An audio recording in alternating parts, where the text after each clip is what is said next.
Today I am surviving with Red Bull, drank with an Encanto straw. If you cannot tell that I am running on fumes by that alone, I don't know what to tell you. Hello, beautiful people. If you are new here, my name is Jo. If you are not new here, welcome back to my channel. It is so great to have you all here today with me. In September, I took a kind of, well, not September, October, what are months? I don't know. What is today? I have no idea. In October, I took an impromptu break. I never got the chance to do a September wrap-up because of my unforeseen break. I started a new job. It's going well. Thank you for asking. I did still want to talk about some of the books that I read during September and October. I'm not going to be mentioning every single one of them because there's 18 of them and I just don't want to do that, and I'm sure you don't want to watch that.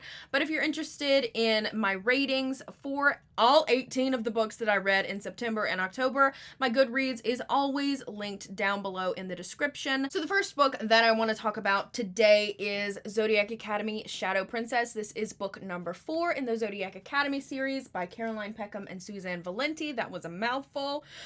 Breathe. Okay, thank you. So I have been doing a monthly vlog every time I read the Zodiac Academy series, which I didn't do one in October because, as I said, I took a break. I still haven't read book 5, but I really don't think it matters anymore, seeing as there is a new surprise book 9 coming out next year. So my plan to read one of these a month in preparation for the last book has failed anyway in more ways than one. I'm gonna keep doing the vlogs as I read them, but I'm not gonna, schedule it out or anything like that. Anyways, book number 4, Shadow Princess. So in this 4th book, the spice level does start to pick up, which I really did appreciate. I've been waiting patiently. I also really enjoyed the kind of exploration of the 5th element, which I'm still a little unsure about. Everything is more sketchy at the end of this book than it was at the beginning. Throughout this story, we also see a lot of rifts beginning to happen within our characters. Characters that were previously real tight-knit, real together, real good at communication.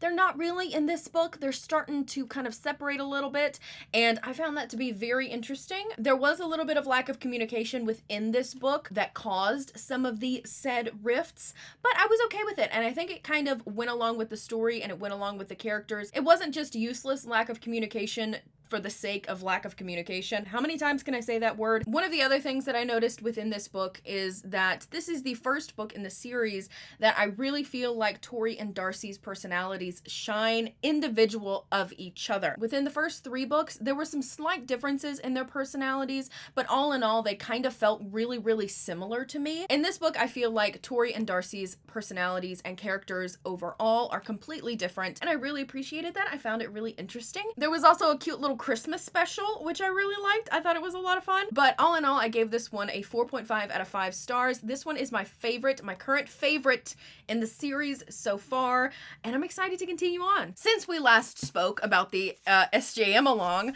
I read Empire of Storms, which is book 6. I don't freaking know. There's just so many of them. This is book 5 in the Throne of Glass series. I really enjoyed this story, and the ending broke me just as bad the second time as it did the first time. I feel like at the end of every single one of these books, I'm crying for one reason or another. It could be that the book is really good, which I think it is, but it also could be that I am emotional. I'm just an emotional human. We also read A Court of Wings and Ruin, which is the 3rd book in the ACOTAR trilogy. This was my first time ever rereading it because I tend to avoid it. I tend to just hop straight into ACOMAF and just leave the rest of the series behind. But I actually did enjoy this one more this time than I did the first time, surprisingly. I bumped this one up to 5 out of 5 stars. It still is not my favorite in the series, but I really surprisingly enjoyed it so much more the second time around than I did the first time. And lastly, for the SJM along, we read Tower of Dawn, which is book 7. This is book 6. I don't know how to count, apparently. This one is my favorite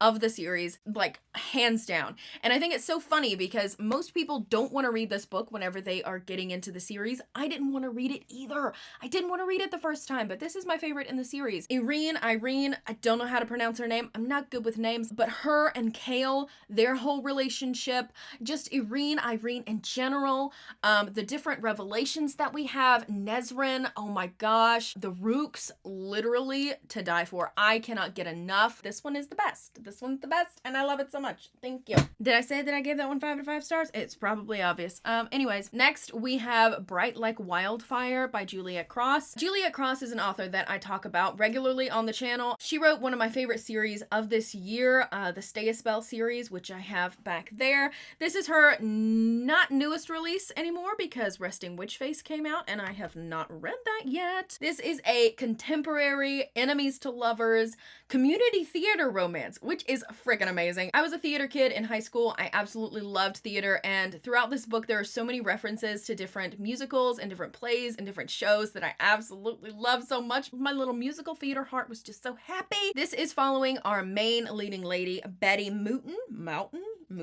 I don't know, I'm not good with names, who is a high school teacher in this small town. Our hero's name is Bennett. He went to high school with Betty, and Betty absolutely hates his guts.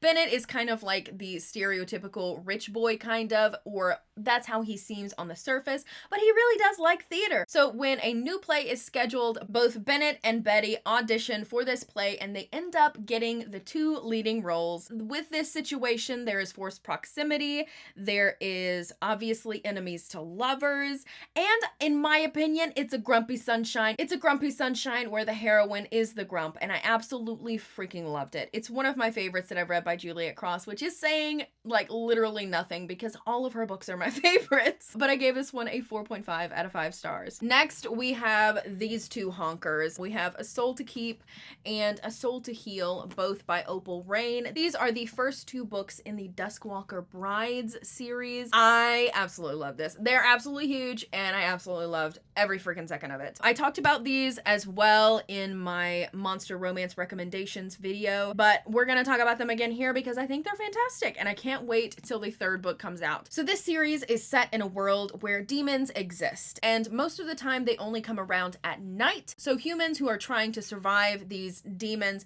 have kind of walled themselves off in villages. They've cut down all the trees, trying to let in the sun, you know, all these different things. The majority of the demons in this story are kind of stupid, but they are ravenous, and they pretty much eat everything that moves. And what's interesting about this world is that the more humans a demon eats, the more humanity it gains. So in this story, we are following Rhea, who had survived a previous demon attack. Somehow the demons just didn't pay attention to her, and her entire family got killed, and she was spared. This led the villagers to believe that she was kind of like a bearer of bad news, a bringer of bad omens, that type of stuff. So they've pretty much isolated her. She's only allowed to like live in her cottage pretty much. So when the time comes for the village to make a human offering to a Duskwalker in exchange for protection from demons, Rhea is like, okay, fine, I'll go. So she goes pretty much thinking the worst. She thinks that this Duskwalker is going to abuse her. She thinks that he's gonna kill her, eat her, what have you. But in reality, our main man, Orpheus, Mr. Delicious right here, he just wants a companion, and he will try anything and everything to make her content in her new home. This was very strange, but it's so freaking good, okay? I'm telling you, if you like monster romances, if you like kind of fantasy paranormal romances, give it a shot. There's a magical penis, there's tentacles involved. It was fantastic. I gave this one 4.5 out of 5 stars. In the 2nd installment of this monster series, we are following a Duskwalker that we meet in book 1. He also wants a human companion of his own. So when our main character, Delora, literally falls from the sky on top of him, he thinks that it's his time to shine, man. Delora is a fabulous plus-sized main character. She's literally delicious. I love her so much. But Delora has a lot of issues. At the beginning of the story, she has been kind of arrested by her fellow humans, and she is being led to be dropped off of a cliff into the Vale, which is where the demons live, because she killed her cheating husband and his mistress. And in this story, we get a lot of representation of depression and suicidal thoughts. So if those are a trigger for you, just be aware of those before going in. But I just felt that this book was freaking fantastic, and to watch Delora grow and heal and come to accept what she did and why she did it, and accept this new world in which she is the Duskwalker's lady, it's just freaking fantastic. Again, there's tentacles, so There you go. And again, I gave this one a 4.5 out of 5 stars. I'm so excited to read the next one. Okay, I don't even know when it comes out. I have no idea, but I'm gonna read it.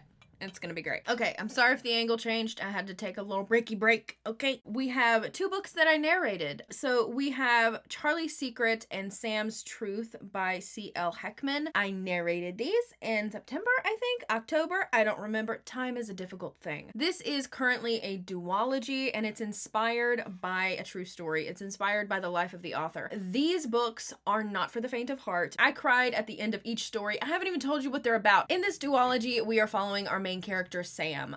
In the first book, we follow her from the age of, I believe, 13 to about her early 20s. And throughout this time, she is physically and emotionally abused by both her mother and her brother. This first book is kind of like a coming of age story following Sam dealing with the abuse of her brother and her mother, and also as she is making new friends and having her first boyfriend and falling in love for the first time. At the beginning of Sam's Truth, the second book in the duology, she has come to the decision that she is going to leave her abusive husband. She has just had a child and she doesn't want the kind of cycle of abuse to continue with her son. In this book, she is repairing relationships, she is getting a new start, she is making amends, she is learning how to forgive not only other people but also herself.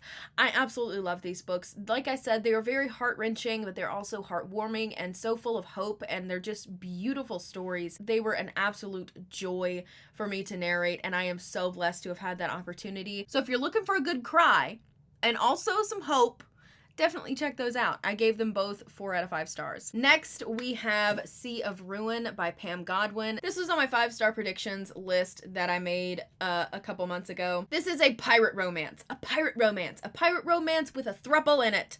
It's delicious, okay? So in this story, we are following Bennett Sharp, who is a female pirate captain. Bennett is on the run from her estranged husband, who is unfaithful and has some issues, when she falls straight into the arms of a pirate hunter. This is a darker romance story. Some of the triggers include SA, cheating, rape, slavery. It's very, very dark at some times. But Bennett Sharp has literally weaseled her little ass into my favorite heroines of all time list. She is absolutely phenomenal. She is witty, she's cunning. Her backstory is so heart-wrenching and painful. While I was reading this, it really reminded me of like a mix between Pirates of the Caribbean and Outlander, but not in the way that you would think for Outlander. It reminds me of the end of season 1 of Outlander, that kind of dark, gritty, painful moments. That's what it reminded me of, but Lord have mercy, was it so good. When I was reading this book, I simultaneously did not want to put it down and also did not want to pick it back up.